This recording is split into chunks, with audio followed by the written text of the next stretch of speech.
This episode is brought to you by Sable International, building futures beyond borders.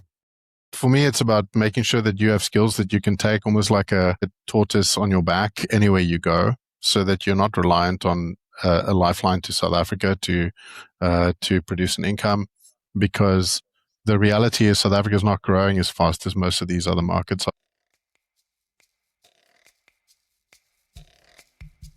Welcome back to the Relocated South African. Today I'm speaking with someone who has left Cape Town not once but twice. First for Brazil and now Southeast Asia.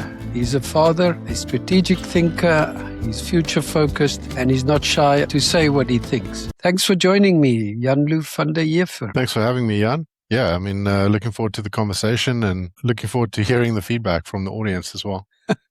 Lekker to have you. Just where are you talking to us from? Currently in Bali. We've been in Bali in Indonesia now for just over 2 months, and I'm in the process of actually applying for my residency here to stay long term. When I moved to Portugal, I had no idea how much paperwork was involved. Police clearances, apostille certificates, unabridged documents. It can feel overwhelming. Apostille takes care of it all for you. They apply, follow up, and courier everything directly to your door, whether you are still in South Africa or already settled abroad. Click the link in the description below and let Apostille take it from there. Okay. So let's just go back to the start. Where did you grow up, study, and how did you first leave South Africa? Well, I was born and raised very Afrikaans in Pretoria, and went to school there in the north of Pretoria, and then also studied there, also studied at Tux. So went straight out of school to varsity, didn't do the gap year or the opportunity travel that many of my mates and family members did. I don't know what it was. I think something in me always told me that I'll have the opportunity to travel in the future, and I didn't need to rush it. I didn't need to, I guess, mortgage the predictable path of going to university, getting into the workforce, and take a risk at that point. My mom had actually worked really, really hard to make sure that I get into university, and she really was the one who made all that happen. So I wanted to honor that to a degree as well. So stuck with that. I originally started studying law, but it took me about 3 months to realize I wasn't going to cut it academically, and then switched 6 months into Bekombraai or bemarking or whatever it was called for business management at the time, and finished that in the allotted 3 years and got out of there because I'm a bit of an anti-academic, Jan. So it's a tough one for me to sit still and listen to other people talk for 3 years straight. So, it was really, I guess that was the start. It did give me a foothold. I mean, we're talking about very long ago now, about 20 years ago that I finished varsity. It did give me some opportunities to get into the world of work. And it didn't take me long to get into multinational companies. And basically with my first big multinational company, I worked with them in the Johannesburg office, commuting the lovely N1 commute every day from Pretoria to Johannesburg, actually from the north of Pretoria to the south of Joburg. So the ultimate, it was 75 Ks one way. But, when you're young and you're starting out, you have to pay your dues and you have to do this stuff, right? I did it for about 3 years or so, 3.5 years, until I was around 26 or 27, and I was pushing for an opportunity to either move abroad with them or move to Cape Town, and they had an office in Cape Town. So I ended up there, and then, about a year and a half after landing in Cape Town, one of my clients from that company actually poached me. This was Red Bull, the energy drink company. And then after another 5 years in Cape Town with Red Bull, during which I traveled a fair amount, and I really got into the idea of traveling and maybe leaving the country and seeing what's out there for me. They were the ones who moved me to Brazil. After I was actually scoping out a move with them to Austria, to the head office. Decided to go to Brazil instead, and that was the first time that we left Cape Town. But I had just gotten married. My wife and I had been married for about a year at that point, and both of us really felt like we wanted to go and explore. And no kids at that stage yet, so it was much easier than it is now. Yeah, I can imagine. Wow, Red Bull, that I remember one of the highlights of a visit to Austria was that museum at the airport in Salzburg. If you're a motor car and aeroplane fanatic, that's the place to go. It was amazing. Yes, Hangar 7. That's actually the only place I ever met the original founder, the Dietrich Mateschitz, was at Hangar 7. And yes, I was fortunate enough to travel quite frequently to Salzburg in Austria for business planning and all sorts of different things with Red Bull. I actually went to, in the end, something like 23 or 24 countries on Red Bull business. So it was a really great springboard for seeing the world and also actually for learning how to be entrepreneurial. And were you in the marketing, branding side, or what role did you have? No, I wasn't allowed to have that much fun, unfortunately. I was in the boring side, I guess. I was in trade marketing, so that's part of the sales function. So I was working more closely with the retailers on strategic initiatives. So I was working with the Walmarts and the Spars, and in South Africa with the Pick and Pays and these guys.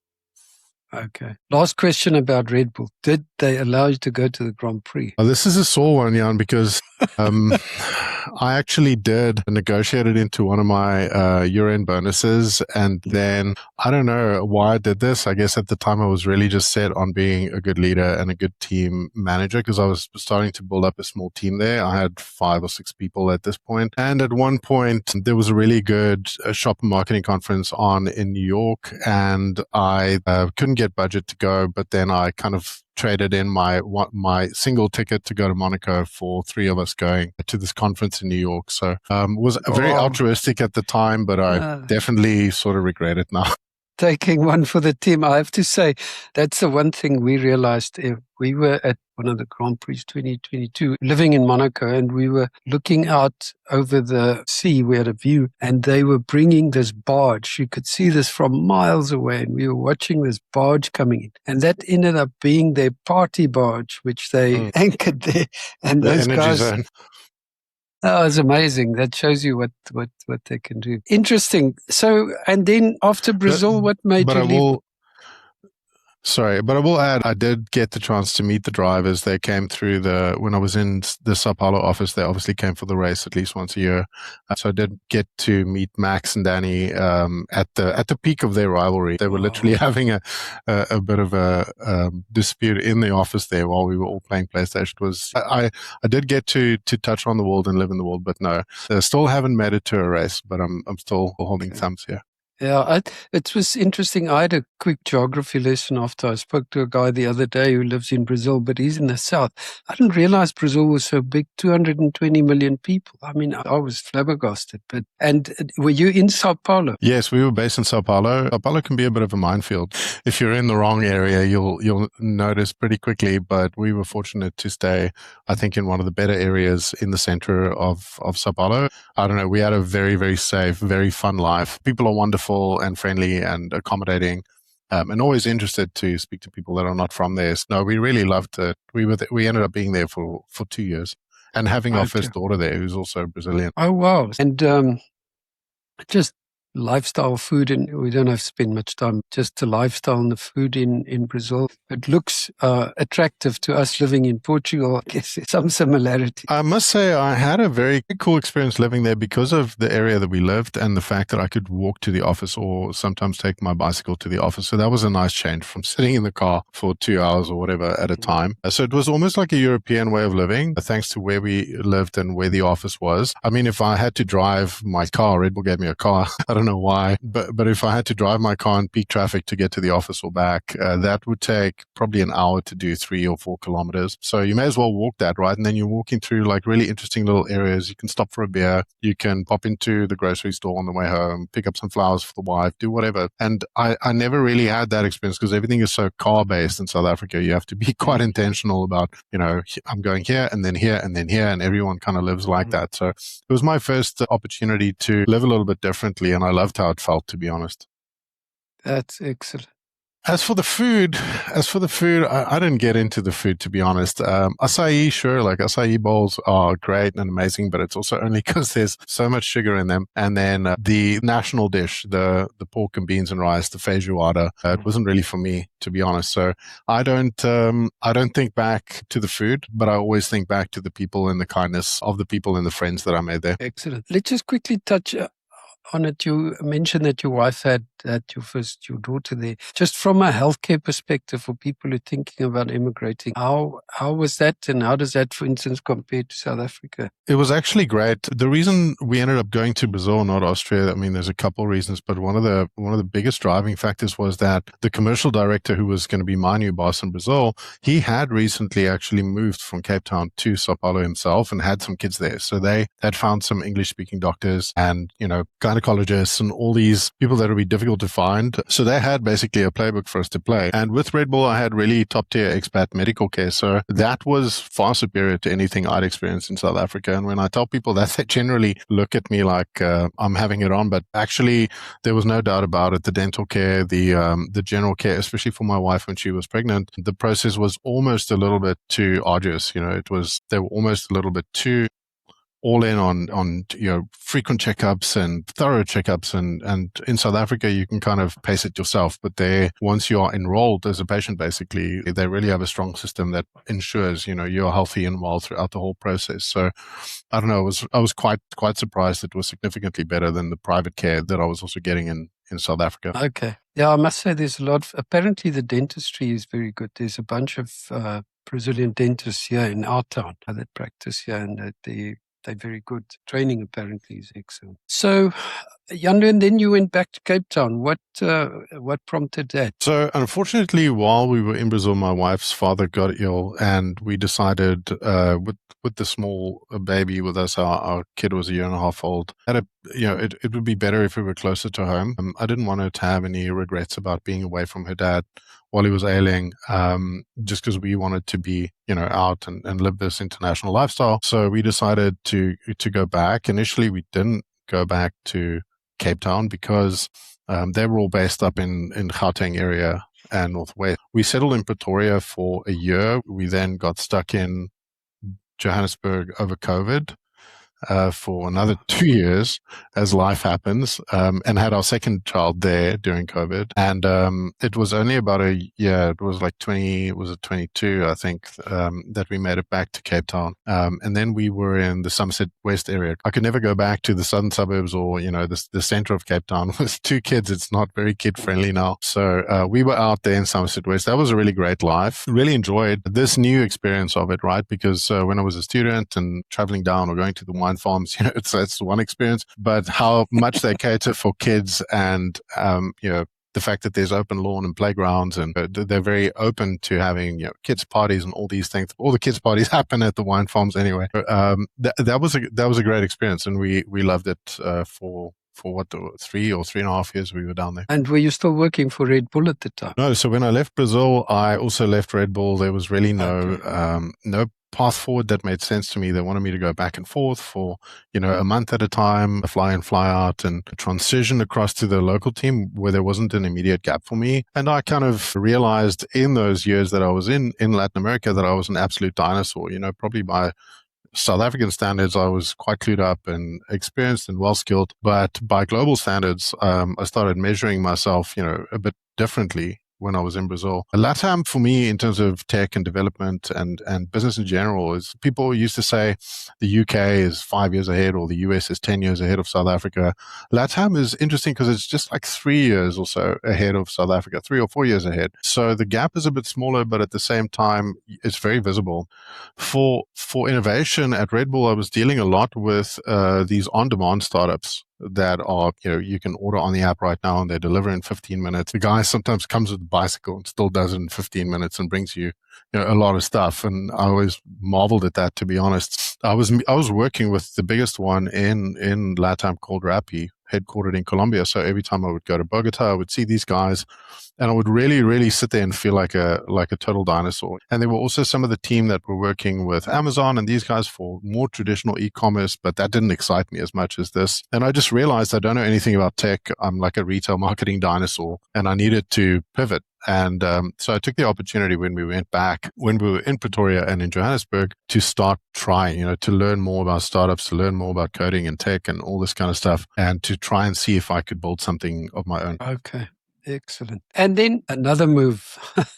What was this, a push or a pull this time to go to Southeast Asia? So the interesting thing is, in that gap between going back to South Africa and leaving, I developed a completely new skill set and also a very different worldview. I had gone from being this very corporate employee type, punch in, punch out, 9 to 5 type person to thinking very non-linearly about my time and what I do. And I was becoming, just a lot more intentional about what I was learning and upskilling myself. And for most of my time in Cape Town, I was actually working in startups. I was working in a big edtech startup that had been blowing up in the UK and working with the UK's Department for Education, working remotely with this team. And then I did work also with one of the biggest YouTube channels in crypto. And for me, that was interesting because in COVID, a lot of people got into crypto. I didn't have a job at one point. I was just focused on my own startup, but I was leaning into this a lot because actually when I was in Brazil originally, I had traveled a lot to Argentina, and this was quite interesting. In South Africa, I was sort of put in charge. One of the many things I was in charge of was pricing, and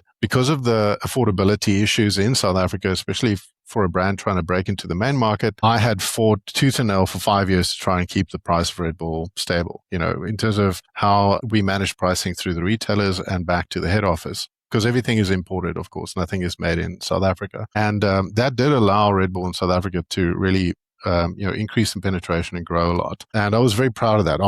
Every year I need to fight off these guys who just want us to increase price, and I'm gonna be the man of the people and make sure we can put a can in everyone's hand and keep it affordable. And then, I think I've traveled to Argentina in the 2 years. I think I traveled 12 times to Buenos Aires in those 2 years. I landed there and they were like, listen, we have a couple problems, but one of your first priorities is going to be pricing in Argentina because they're running at 115% inflation. And I was like, what does that mean?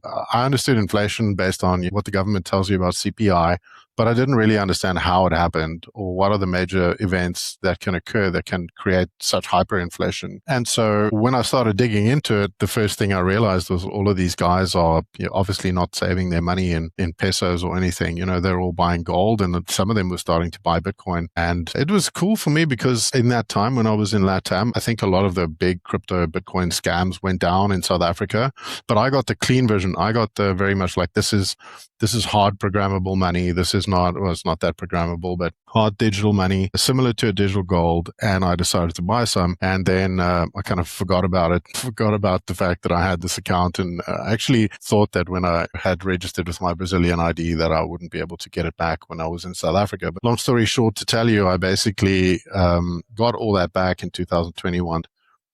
Saw that it had 7x since I had bought it, and started really deep diving this crypto thing a lot more. I guess in a way that a lot of guys do, and they speak to the wife, and the wife just glazes over. My wife was that for sure, but we just keep forward because we believe there's maybe something here. There's an opportunity here. So the channel I was watching most of the time while I was in Johannesburg was called Crypto Banter. They had just kind of started taking off, and when I got to Cape Town, I really, really wanted to work with these guys. As a matter of fact, I was very set on just taking them up on this offer they had to come work in their offices. Even if you're working obviously on something else or for someone else, just come work in our offices. And I never did that, but I did actually end up getting an interview there and landing the jobs. I did work there for a year and a half with the guys, some of the best traders in the world, honestly. Some really inspiring people from places like Boxberg who had $400 to their name and turned it into literally an empire, and learned a lot in that phase. And from then, I really didn't want to work in any other field. I really didn't want to move away from Web3 or crypto. And so even after that role ended, I decided, okay, I'm going to start taking on clients who work in this space, and I'm going to bring together the startup tech side and call it the traditional brand and marketing side, because a lot of these businesses are trying to go mainstream. And there's a lot of what we learned at Red Bull that you can apply. But the other cool thing is you basically get to create all new stuff. When I basically figured out that I was going to be remote indefinitely, it was a very long way to get to the point, but I think the context is important. When I basically figured out I was set on being remote indefinitely and never going back into the office, I decided, okay, cool. But then, is Cape Town still the best option? I've got 2 young girls. Is this really the best place to raise them? And I mean, stuff goes down even in Cape Town. I think a lot of Joburg is moving down to Cape Town, and they're taking a lot of the issues with them, to be honest. And so even in the sleepy areas of Somerset West and Strand, we started having issues like the house cleaner couldn't come today because there was a shooting at her local taxi rank, or we had to fetch the kids from school early because there was a shooting at the mall, and this kind of stuff. And it came much closer to us than I had expected. You leave Joburg and you think, okay, cool, I'm leaving all that behind. But it had started not following us. A lot of people had been through a lot worse, like my wife's family had been through much worse. But I just didn't want to have my kids in the firing line of any of this, or myself for that matter, or my wife, of course. We were looking at options. We were actually looking at coming to Portugal at one point. But I have a couple of opinions about how Europe runs and how Portugal's affected by that. We decided to look at Asia. I'd been traveling for crypto work a lot more to Asia, or to the, I would say, privileged cities like Hong Kong and Singapore, for major conferences and big meetings. And there was something about it that just resonated with me. It was probably the more traditional values, maybe the more conservative values. There's still really strong family values here. And we didn't feel like going back to Brazil. So we decided, okay, we're going to pack up, we're going to put all our stuff in storage, and we're going to go and check it out. We're going to go see Thailand, we're going to go see Vietnam, and we're going to go see Bali in Indonesia, and then decide where we want to settle. And so at the end of last year, that's what we did. Went to Bangkok for a few weeks. I went to 2 different spots in Vietnam. And then after that came here to Bali in Indonesia. And I think it was 3 days in that we looked at each other and said, this is a really special, very different kind of life. And we could see ourselves staying here long term. So yeah, now it's 2.5 months and counting. Excellent. I think just to the point that you made about living in bubbles, I think the problem even in Cape Town, we lived in De Zalse in Stellenbosch, and you have to leave your bubble to go to the store, and we were cyclists, and you have to go out to cycle. Our friends got attacked and so on. So it is unfortunately one of the things, in South Africa. I think you made the point in our conversation that you don't want your kids exposed to DEI-based initiative, and that you thought the political situation is retarded. Do you see that changing in any way? Not in the medium term, not in the short or medium term, right? Like in the long term, I must say the new generation's very switched on. And I think the fact that we all have a lot more data, a lot more information is useful, right? Because if you've raised the Rainbow Nation on propaganda, then they're going to live off that preload for quite a while. It'll take like half a generation for things to change. And you get to make the choice whether you want to sit and wait it out, or do your part to fight for it, or whether that energy is potentially better used elsewhere. And that's the choice that I made. And I mean, it's not that I love South Africa. My parents are there, our friends and family are all there, and we miss them dearly. It's that part doesn't change. And I definitely didn't leave with any hate or anything like that in my heart. But yeah, there's a couple different dynamics that you can now see quite clearly again. I think about like your typical metro police roadblock, right? How antagonistic and aggressive that is. And here I don't see the police unless something goes wrong. They have a completely different agenda, a completely different modus operandi, and we accept all that as normal in South Africa. And it actually, if you travel enough, you realize no, it's actually not the norm. It's the exception, and staying there is an active choice to submit to all that. And I don't know, if you have options which every person needs to create for themselves, then I don't really see why you would subject yourself to that for long periods of time. And the bubble piece that you mentioned is super true. We were in a Paardenvlei, right? Paardenvlei is also a very nice locked up estate. I was able to walk around the Vlei every morning. That was beautiful, right? Like that's Africa at its best, and it's very safe in the estate and around the estate. But even there, just when they started developing around, things really started to change quite quickly. And I don't know, it's just it's just, again, if you have already got that perspective of what life is like in other places and you've traveled enough, it doesn't become such a, I'm going to, give up everything I have here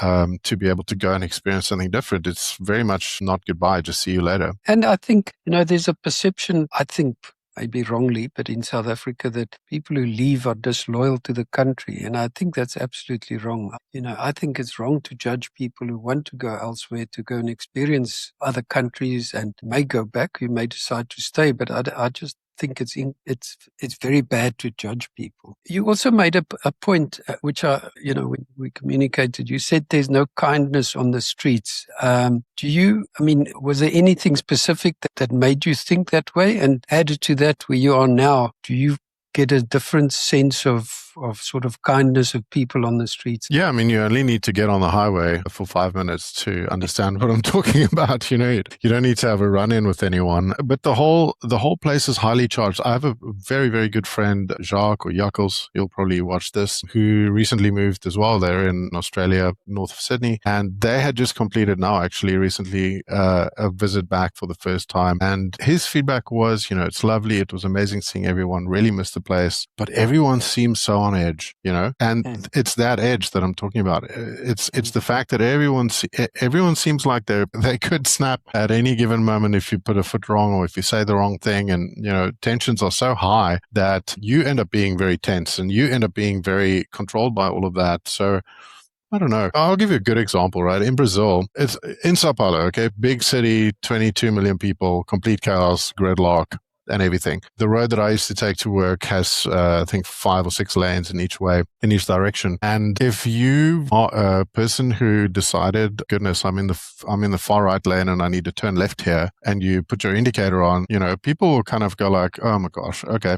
And then they'll make space for you, and no one's going to hoot at you. They won't even hoot at you, let alone swear at you or pull out a baseball bat or anything like that, right? Everyone is very much aware, like, oh, okay, cool. They must have miscalculated, and it's okay. There's that grace that you have for people. But in South Africa, you put 1 foot wrong, you move 1 inch too close to me, you go out your lane by this much. There's aggression. There's always an aggressive response back. And here in Bali, it's like the ultimate, the absolute opposite. Many people might not know because Indonesia is a Muslim country, but Bali is actually the exception. It's very much a Hindu island, and the Balinese people are, for that reason, majority Hindu and very peace-loving and actually just incredibly generous and kind, even though they don't have that much to offer. It's not like this is a very rich place. People think about Bali and they think about the luxury resorts and the supermodels and the beautiful people that are all here, and they are all here. I can tell you, they definitely are all here. But more than that, the local people are very humble, and something that's quite beautiful. They put out, according to their customs and religion, they put out little offerings on the street corners, and they do this in many parts in Asia. We saw this in Vietnam as well. But they put out these little offerings on street corners and outside houses and all sorts of things on a daily basis. The women prepare these. It's like a little folded, is it palm leaf or banana leaf? I never know, with some flowers and crackers, and there's like a whole little setup in there. And the reason they do this is actually to promote harmony and to make sure that area has peace and harmony. And I've even heard that if you're in your villa and you're shouting at your kids or shouting at your family, you can expect one of those suckers outside your door the next day. Okay. Someone will hear you and actually come the next day and put an offering down on your behalf to bring peace and harmony to your home. So no, they're the extreme opposite, and that's one of the things that we absolutely love about being here. And we are doing our little bit to learn the language. It's not so simple, but there's some formative Dutch in there, which is helpful. Because this used to be a Dutch colony also. But more than anything, you can see it. People are smiling. People are still poor. They're not necessarily wealthy, but they are smiling. I love how the expats that are here generally work really well with that and reward that. So it's been great awesome for us. And cost of living wise, I always ask, what's the price of a cappuccino? I don't know if you get a cappuccino there in a place where there's lots of resorts. That's not the cost of living if you go to a resort. But outside of that, is life relatively cheap? Yeah, so I would say we have a similar setup to what we had being in Somerset West to what we have here. We are about, call it 45 minutes outside the big city, which is Denpasar. And so we're out in the rice fields. So similar to me being out in the Vlei, right?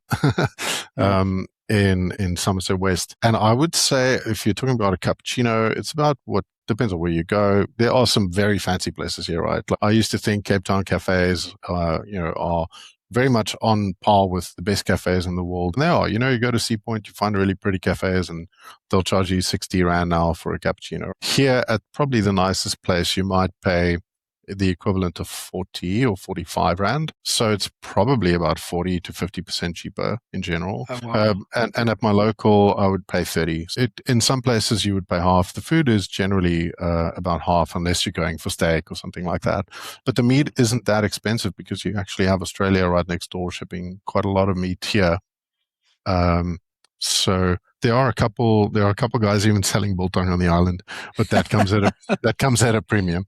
Premium, obviously. Things like rent and accommodation, again, compared maybe to Cape Town? I would say it's still slightly cheaper, probably 20% cheaper than Cape Town. And you have a couple different options here. You can't buy and own freehold. So everything is rent or owning leasehold, which is, between a 25 or 35-year lease, at the end of which you completely, return the property back to the owner. Any improvements or anything you make to the land, reverts back to the owner when the lease ends. So the only way to own land here is to do it through a company, and setting that up can be quite expensive and a little bit, I would say, covered in red tape, right? So the majority of people would rent here, and the option that you have here is to pay your rent up front and get something like 40-30% off the annual rental. So that's actually a pretty good deal. If you do that, you can have a comparable 3 or 4 bedroom place here for half the price of what you would pay in Cape Town. But then, you'd need to pay your rent in advance for the year to secure that kind of rate. And taxes? I mean, would you now be taxed in Indonesia as a taxpayer? Yes, once we have spent obviously enough time here for that to materialize, we would be Indonesian tax residents. But there are a couple of favorable things. I run my consultancy through a company structure as well, and I have multiple clients, so that's already better than just being an employee and paying the full rate. Okay. But the other thing that's interesting is that on trading, they have a very low tax as well. It's not taxed as per your personal income tax rate. They have a very strange mechanic whereby you just pay basically a closing fee on all transactions. So for traders, it's actually a very, very good place to base yourself. Excellent. And you mentioned that you're looking at residence there. Is that quite difficult, or what's the red tape like for that? It's not bad. You effectively have to just have some money. If you can prove some funds and you can prove your intention, like in my case, I have enough remote work to prove that I'm working remotely for clients that are not Indonesian based. So, it's a pretty clear-cut case, very easy to get their remote worker visa. There are also other visa options like investor visas and entrepreneur visas. Once I've been here for a year, I'll probably switch to a different visa type. But for now, it's easy to settle down with the family using what they call their KITAS remote worker visa. Okay, excellent. And with kids, I don't know what age your kids are, but would they be starting to look at schooling, international schooling? What would happen on that front? So part of what drove us to go and explore was the fact that we wanted to have more time with our kids. We had our kids in private schools in South Africa. They're now 5 and 9, and we didn't really like how that felt. I don't know what it was, if it was the clickiness, if it was the comparison thief stealing all of our joy. It could be that one. But it's very, especially down there in the winelands, it can get very snooty and snobby, and it wasn't really for me. We made some really great friends there, so there are definitely some exceptions to that, right? But in general, my experience of private school wasn't that great. Same with the actual level of education that the kids got. I'm pretty set on separating education and schooling because they are, for me, 2 separate things, and I wanted to be more involved in my kids' education, which, for them still involves some fundamental schooling. So what we decided to do is to homeschool the kids and bring on a nanny, which kind of acts like a tutor for the younger one, who's was in a Montessori primary for most of her time, and creates a little bit of buffer for us in the afternoons when my wife and I need to work on the business and a couple different things. Effectively, we are not thinking of putting them back in schools now that they've had a taste of freedom. And I think the 5-year-old, maybe she would love to still go to school, and I think she would benefit from going to school. So for her, we're actually thinking of it. But my 9-year-old is dead set on doing her own thing. She loves her freedom. She doesn't want to be back in the cage, as she calls it. So I think she'll probably want to explore her options and opportunity. I do all the math and stuff with her. I love doing that with her. I actually can't imagine going back to a life where I don't have that hour or maybe even hour and a half with her. And the cool thing is, because of the time zone and where my clients are, my mornings are quite open and I'm able to do that. Okay. That makes a lot of sense. Just, have you guys been exposed to any healthcare issues there? Do you know how it works? So I have pretty good remote, call it like full remote worker health insurance, which we've brought on for the rest of the family. And we haven't had too many issues to deal with. Luckily, we had a couple issues on my wife's side when she was in Vietnam, but she was able to get most of that sorted. It's a bit difficult to get some of the medication here that we're used to, but at the same time, not really. A lot of people talk about landing immediately and getting Bali belly. We haven't had that, but yeah, you do have to be careful with the water here because it definitely doesn't go through, the same treatment process as it does in South Africa. I'm still not sure if it's a good or a bad thing, but the water is very hard, so you need filters on all the taps and showers to ensure you don't go completely bald. I've actually definitely had a number done on me since coming here. And then realizing I need these filters. It wasn't too bad of an investment, but at the same time, if you're in the pool or you can't ask for tap water at a restaurant, it's not an option. Yeah. And in terms of just friends, are you friends with a lot of expats, a lot of South Africans there, or how are you adapting to that? Yeah, so we've made a couple friends quite quickly. The nice thing is when we came, we weren't alone. Actually, one of my colleagues from Red Bull in my Latin American days, who I worked with in Sao Paulo, is settled here.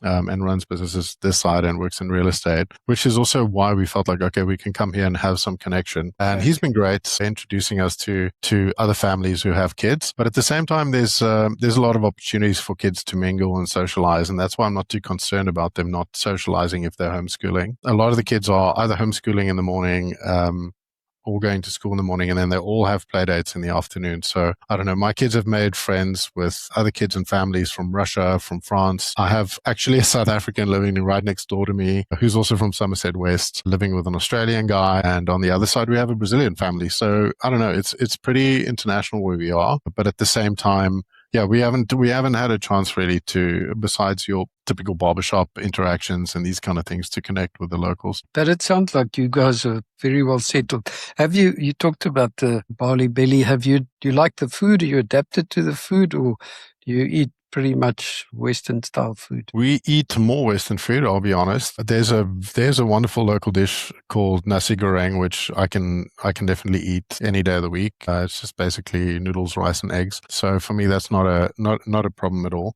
With some chicken or with some mince in it. The local food is good, but it also is varied. They do curry here because it's not a fully Muslim population, but both the Muslims and the Hindus here love eating curry, right? So. Mm-hmm. I would eat more if it wasn't so hot most of the time. But yeah, the local food is really good. And I think we have yet to really scratch the surface of what we can enjoy in those terms. But because the kids are pretty fussy, it's really difficult to order something like that and then they also eat from that. So for the sake of everyone eating, it could quite often end up being just like beef stir fry or pizzas even from down the roads. Yeah, I think as we stay here longer and as we travel also more of Bali outside of this bubble area that we're in, clearly, we'll definitely get into it. Absolutely. I mean, it's not long that you've been there, but what do you miss most apart from family about South Africa? I was missing the biltong until one of our new South African friends showed up with a big bag the other day. So that was great. That was great. As I mentioned, she was able to buy it from someone on the island, but I think it was 800 Rand a kilo. So it's a bit of a premium on what you would pay back home at your Checkers or your local butcher. Everyone says biltong and dribbles. It's a bit cheesy. I guess affordable wine is another one. Having lived in the winelands and being used to unwinding with a glass of wine, the wine here isn't that great. And there are great wines here, but they're all imported. And as we know, South African value is exceptional wine, or wine is exceptional value, sorry. So yeah, I mean, it's really sometimes the braais, sometimes just more than the braais, the friends, right? As you mentioned, the friends and family. But I don't know. I'm the kind of person that likes to look forward and not look back too much. I keep in touch with my good mates all the time. We share a lot of new music, and we've stayed actively in contact around our interests. So we do connect, and actually, it's almost like a bit of a revolving door there in Cape Town. I'm in Brazil, and then I'm back, and then when I'm back, someone's in Isle of Man, and then the guy from Isle of Man comes back, and then I leave again, and then this guy's moved to Australia. So we've all kind of settled into a rhythm that we're not going to constantly be together, but we will always stay in touch, and we'll always remain friends, and we'll always have each other's backs. And I think just that reassurance for me is enough. Yeah, I think that's awesome. Getting to the end. So a lot of people can't just pack up and leave. What would you say to somebody who's sort of on the fringe of wanting to leave? Should I leave? Should I stay? What's your view? My personal take is that the biggest thing standing in the way of South Africans being successful all over the world is staying in South Africa, because it does put a ceiling on what you believe is possible and the way that you approach your work and your life and even just your daily routine. Because it very much, and it's the same for anyone from anywhere, to be honest. Like for a Brazilian who grew up in Brazilian culture where kids stay up until 11 p.m. and where they do X and Y like this, they will also challenge their own norms by moving abroad. So there's no perfect combination on this lock. It's not that. It's very much just like what's ideal for your next chapter. And the chapter I'm in right now is very much a building chapter where I'm building businesses and I'm building up my profile and a whole bunch of different things. And I actually can't afford to not focus more fully on that. It's almost like I wanted to remove myself from the usual distractions and allow myself the space to focus. So I think if someone's in that space, they should definitely consider it. The main thing, though, is to make sure that you future-proof your skills, because a lot of people in South Africa have skills that are not relevant for 2026.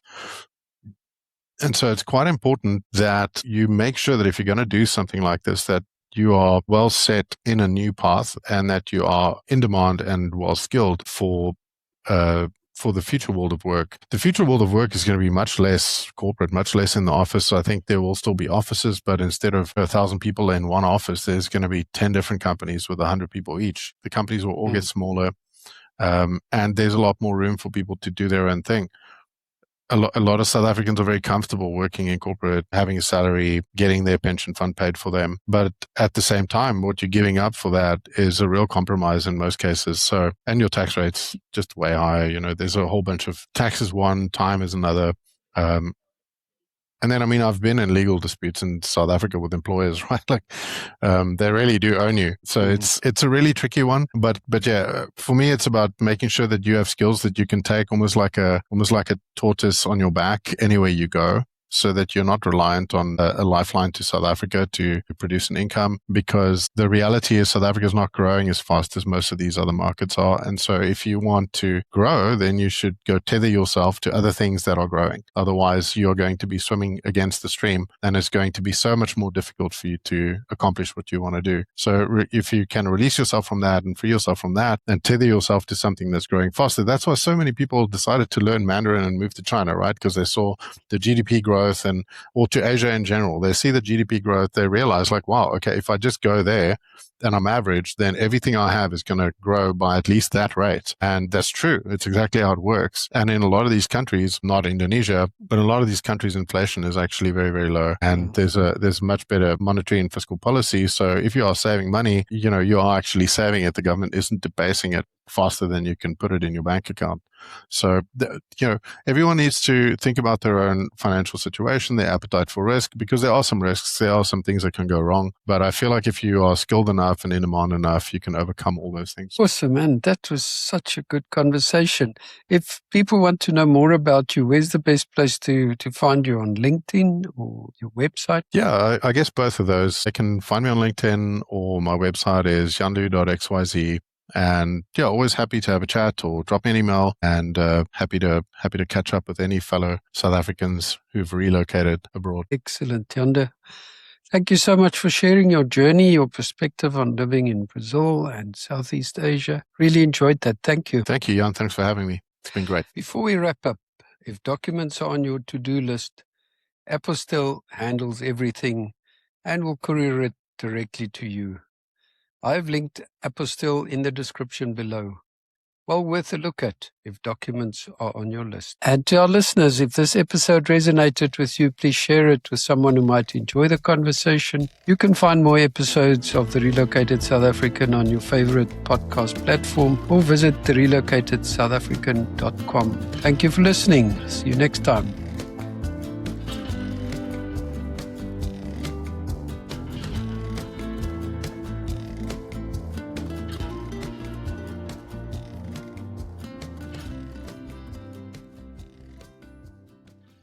This episode is brought to you by Sable International, building futures beyond borders.